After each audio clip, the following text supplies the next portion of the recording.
Olá, já está no ar por aqui o programa Voz da Cidadania, o programa que dá direito à mulher brasileira a entender os seus direitos de uma cultura muito ampla. E nada melhor para falar deste assunto como ele, né? O nosso embaixador, é o nosso promotor de justiça, o Dr. Franklin, né, Lobato.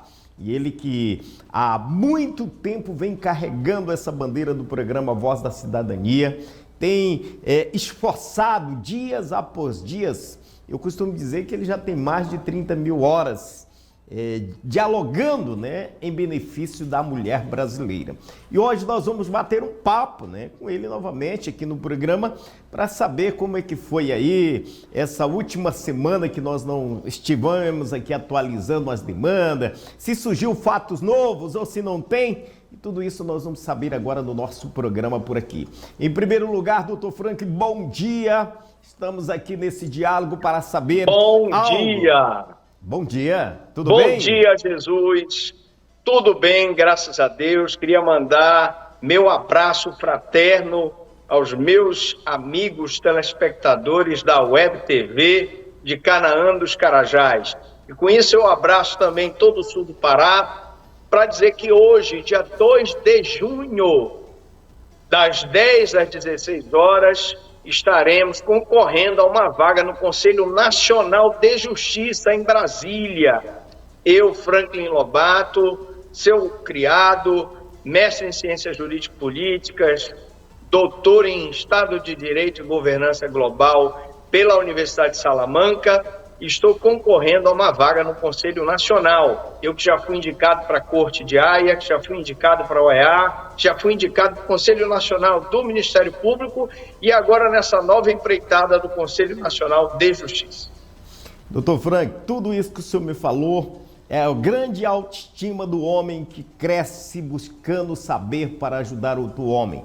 Mas eu sei que o senhor é doutor mesmo em servir as pessoas. Tanto é que o senhor tem feito esse trabalho com muito afinco, com muita determinação, e é isso que nós esperamos de pessoas que possam espelhar no senhor, da forma que o senhor leva essa conjuntura de informação para todo o nosso país. E hoje nós vamos falar o que são medidas protetivas, né?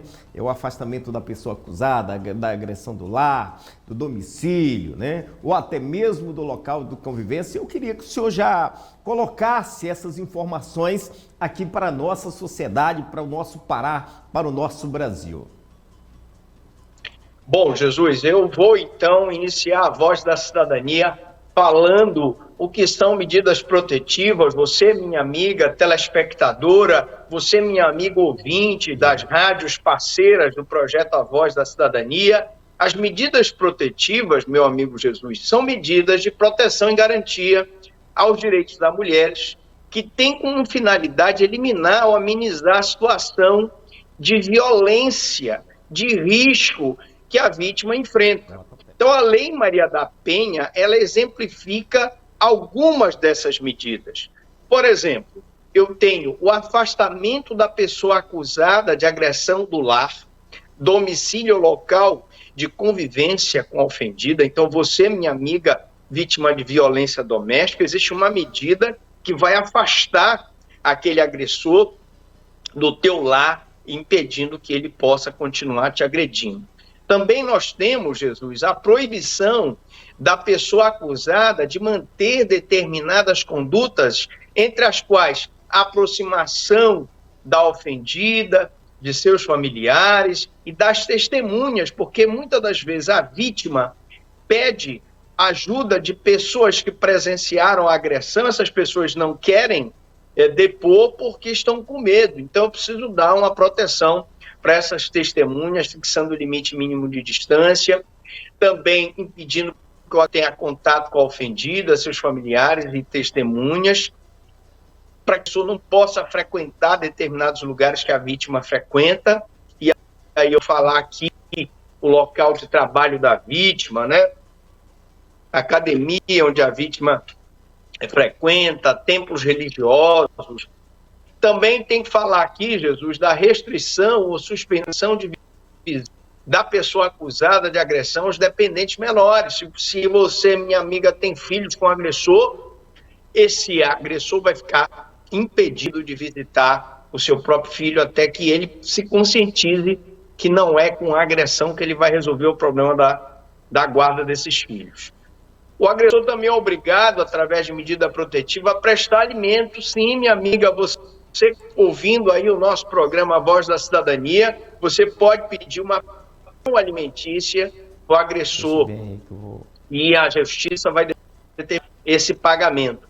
Obrigatoriedade de comparecimento da pessoa de agressão a programa de recuperação ou reeducação. E aqui a gente defende os centros de atendimento ao homem, grupos de reflexão homens. Também nós temos a suspensão temporária, de atos. Nós temos a suspensão da posse ou restrição de armas. Se o agressor, por exemplo, for policial militar, ele fica suspenso de mexer em armas, né?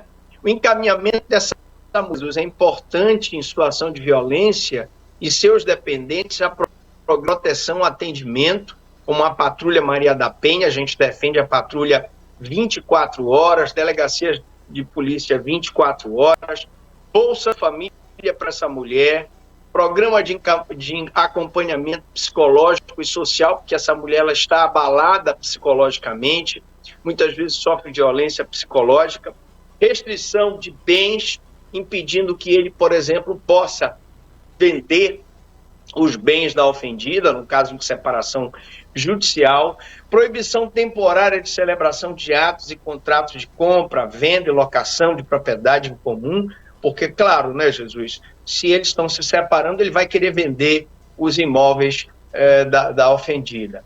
Prestação de caução provisória, mediante depósito judicial, ele presta uma caução para poder responder o processo em liberdade. Vai responder por perdas e danos. Na denúncia que a gente faz contra o agressor, a gente também pede para que ele responda por perdas e danos materiais decorrentes da prática da violência doméstica e familiar contra a ofendida, o afastamento do lar sem prejuízo de outros direitos relativos a bens, guarda e a questão dos filhos, porque às vezes ela se afasta do lar e depois ele ainda acusa ela de abandono do lar.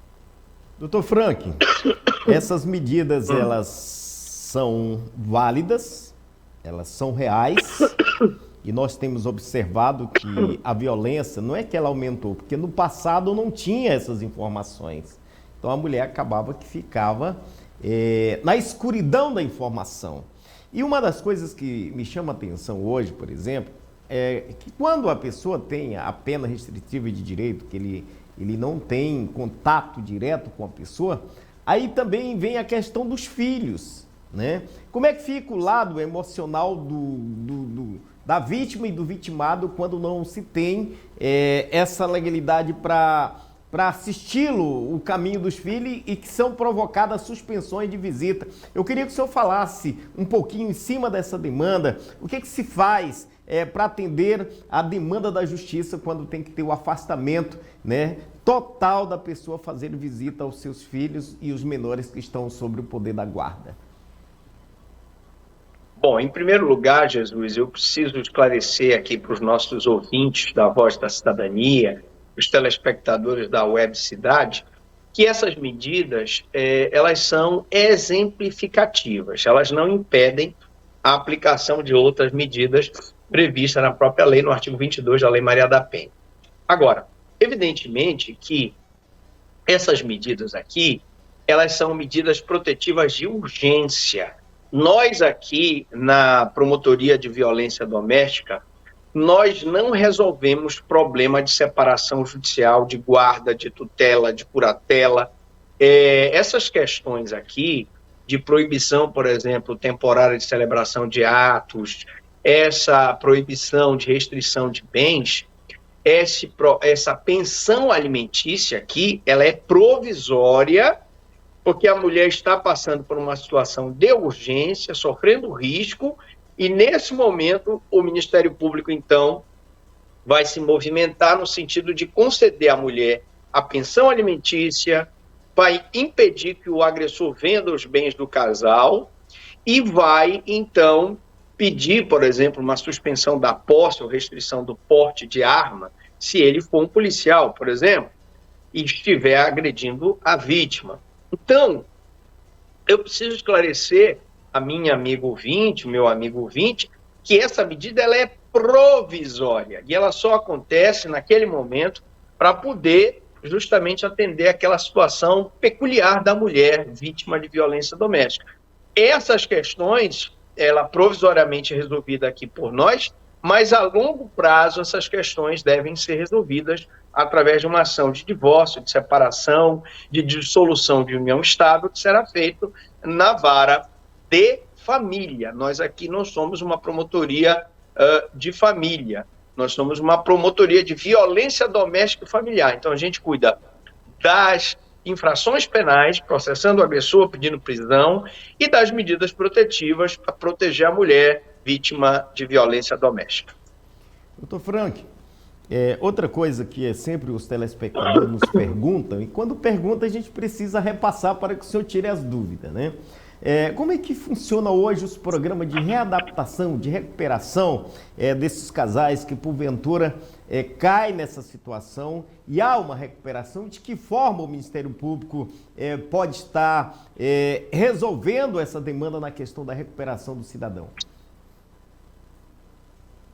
Bom, nós temos aqui na Defensoria Pública grupos reflexivos de homens, grupos reflexivos de mulheres, e é importante, aqui no Ministério Público também nós temos grupos reflexivos com o objetivo de acolher essa mulher, acolher esse homem. A mulher porque ela se encontra tanto abalada psicologicamente quanto economicamente, porque normalmente ela depende do marido, e o agressor porque se ele agrediu aquela mulher, ele vai continuar agredindo outras mulheres. Então é preciso dar esse atendimento, Jesus, para que o agressor, principalmente, não venha praticar essa agressão contra outra mulher e essa vítima seja respaldada no seu direito de ser acolhida num grupo reflexivo de mulher ou de homem. Doutor, há também essa questão que nós já colocamos aqui à disposição, e quando a pessoa está sobre júdice, na verdade, que é pedido esse afastamento, essas proibições, ele está acometido de isentar certos locais da sociedade, ou isso fica à disposição somente da justiça para determiná-los? Ele vai ser impedido de comparecer a locais em que a vítima comparece. Então ele vai ser impedido de estar perto da vítima, no local do trabalho dela, no local onde ela mora, no local onde os familiares vão, na igreja onde ela frequenta, no salão de beleza onde ela frequenta. E aí, evidentemente, a gente vai ter o cuidado de saber com ela, na medida protetiva, quais são esses locais que ela frequenta para impedir que o agressor frequente. Lógico, é preciso esclarecer para os nossos ouvintes e nossos telespectadores que se ele descumprir essa medida protetiva, ele pode até ser preso, porque a medida protetiva, o descumprimento de medida protetiva é um crime, é o crime de descumprimento de medida protetiva. Então, existe todo um arcabouço jurídico, essa medida protetiva ele é intimado através de um oficial de justiça, e se ele estiver ciente da medida e descumprir a medida, ele vai, então, sofrer as consequências, poderá, inclusive, ser preso. Essa pergunta ela foi feita pelo internauta e ele colocou aqui, por exemplo, uma situação de uma cidade que tem apenas um posto médico para ser atendido. E, de repente, ao ar da natureza, essa senhora está doente, está à espera de uma consulta em um postinho, e aquele infrator também adoeceu de alguma certa forma, onde ele precisa estar naquele momento, naquele postinho. E aí a pergunta ao senhor nesse momento, o que se deve fazer? Eu tenho apenas um posto de saúde, mas os dois ao mesmo tempo precisam daquele serviço. Qual seria a medida a tomar? Ele tem que ligar urgente para alguém da justiça e expor a situação ou tem outra maneira de ser resolvida? Normalmente a gente resolve da seguinte forma: ela vai nos dias pares, segunda, quarta, sexta, e ele vai nos dias ímpares, terça, quinta e sábado. Tá resolvido, os dois não vão E se aí encontrar. resolve. Essa é a verdade. Não vão se encontrar. Mas, doutor, verdade. Esse nosso programa, ele todas as sextas-feiras, ele estará aqui à sua disposição para o senhor prestar esses esclarecimentos à sociedade e ao meio-dia nós vamos estar reprisando nos nossos programas, no programa da tarde, no programa da noite. E eu queria que o senhor fizesse um breve relato em cima desse assunto, já deixando mais uma reflexão para que a gente possa encerrar esse assunto hoje e deixar mais a par a sociedade através da sua reflexão. Bom, em primeiro lugar, eu quero agradecer mais uma vez à Web Cidade, na sua pessoa, Jesus. Obrigado mais uma vez, que Deus abençoe.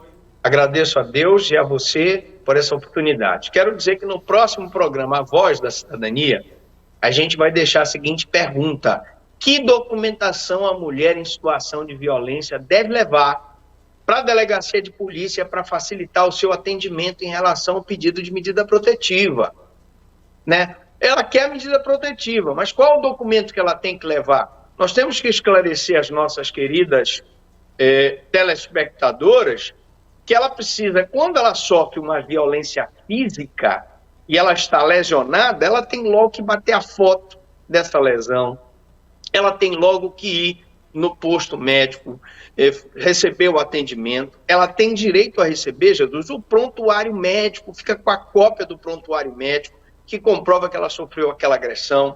Se ela for na delegacia de polícia, peça a requisição do delegado de polícia para fazer o exame de corpo de delito, porque, Jesus, muitas causas aqui elas ocorrem, geram absolvição do acusado, porque a mulher não foi fazer o exame de corpo de delito. Então não se prova que ela sofreu aquela agressão. Então você, minha amiga, faça aqui um apelo, Jesus, você bate foto, arrola aquela vizinha que viu a agressão, vai na unidade de saúde, faz o seu exame, guarda o prontuário, entendeu? Porque isso no futuro vai ser a prova de que a senhora foi agredida pelo seu companheiro, pelo seu namorado, pelo seu marido, pelo seu tico-tico no fubá. Tá bom, Jesus? Muito obrigado, doutor Frank, muito obrigado aos nossos telespectadores. E todas as sextas-feiras nós temos esse bate-papo com o Dr. Frank. E eu quero lhe parabenizar que essa indicação sua hoje seja êxito, propósito e grande conquista para você e para a sociedade que te ama e que com certeza está torcendo por você. Um grande abraço, que Deus abençoe.